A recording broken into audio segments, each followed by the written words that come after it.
les chrétiens modernes ont délibérément abandonné la pratique des ablutions qui précèdent la prière, lavage du visage, des bras, des pieds, et humidification des cheveux, mais cet acte demeure une obligation. Car tous les prophètes sans exception accomplissaient leurs ablutions comme nous le montre la Bible, et Moïse et Aaron avec ses fils en lavèrent leurs mains et leurs pieds. Et quand ils entraient au tabernacle d'assignation, et qu'ils approchaient de l'autel, ils se lavaient, selon que l'Éternel l'avait commandé à Moïse. Exode 40, 31-32. Bien que Paul ait corrompu les enseignements de Jésus, paix et bénédiction sur lui, il accomplissait lui-même ses ablutions. Exemple, Paul ayant donc pris ces hommes avec lui, et le jour suivant s'était purifié avec eux. Actes 21, 26. Les femmes musulmanes accomplissent la prière en se couvrant les cheveux. Exemple dans la Bible.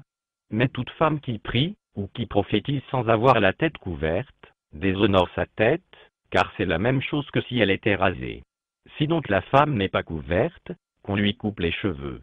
Or s'il est déshonnête à la femme d'avoir les cheveux coupés, ou d'être rasée, qu'elle soit couverte. 1 Corinthiens 11, 5-6. Et encore, jugez entre vous-mêmes, est-il convenable que la femme prie Dieu sans être couverte? 1 Corinthiens 11, 13.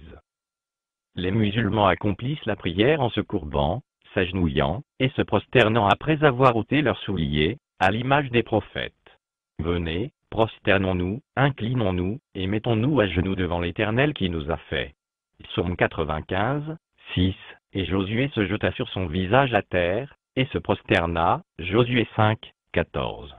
C'est dans des monastères comme celui de Salah ou Tour Abdin, qui abrita le patriarche syriaque durant des siècles, que chants et prières du christianisme originel ont été conservés loin de toute influence latine ou grecque.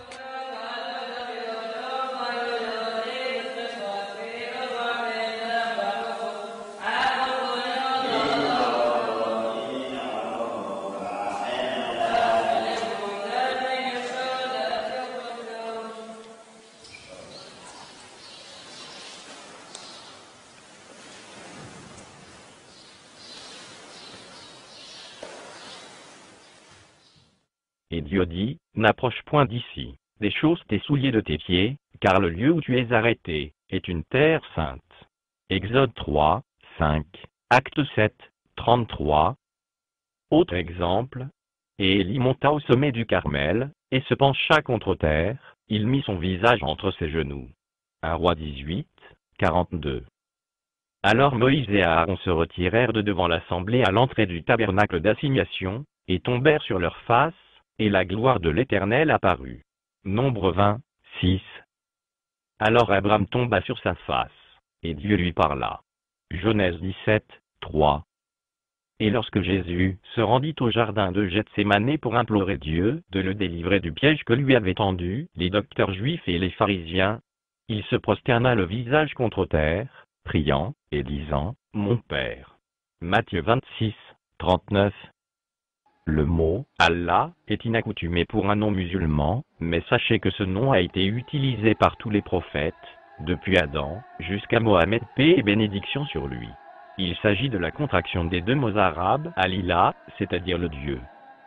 En supprimant la lettre I, vous obtenez le mot « Allah », et selon sa position dans une phrase en arabe, ce mot peut apparaître sous la forme d'Allah qui est très proche du mot hébraïque pour désigner le Créateur, Eloah. Elohim est le pluriel révérencieux d'Eloah chez les Juifs. Dans les langues orientales, il existe deux formes de pluriel, celui des nombres et celui qui marque le respect. Le mot Allah semble plus proche du mot araméen utilisé par Jésus pour nommer Dieu, à savoir Allah. À voir l'Encyclopædia Britannica de 1980 sous les mots Allah et Elohim. Dès lors, bien que le mot Allah semble inaccoutumé pour les non-musulmans, tous les prophètes sans exception, d'Adam à Mohammed, paix et bénédiction sur lui, prônaient la même religion, soit la soumission totale à Allah. Le mot « Allah » désigne nommément le souverain suprême. Il ne peut être décliné selon le nombre ou le genre. Il ne peut donc jamais apparaître sous la forme plurielle, ou bien être décliné au masculin ou au féminin, contrairement aux mots Dieu et déesse, qui sont utilisés en langue française.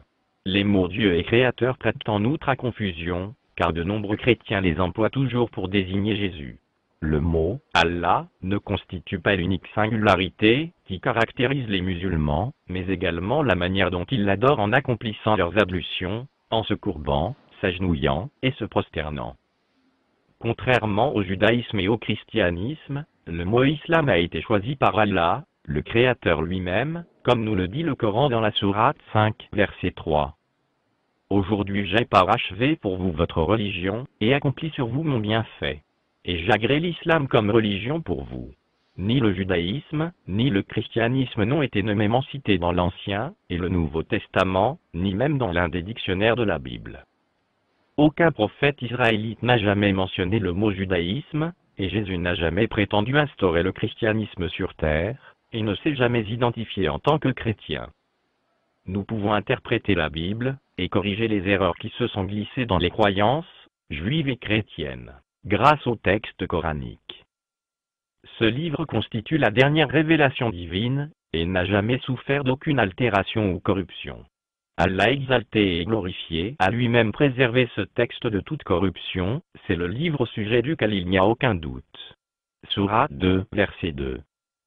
En vérité c'est nous qui avons fait descendre le Coran, et c'est nous qui en sommes gardiens.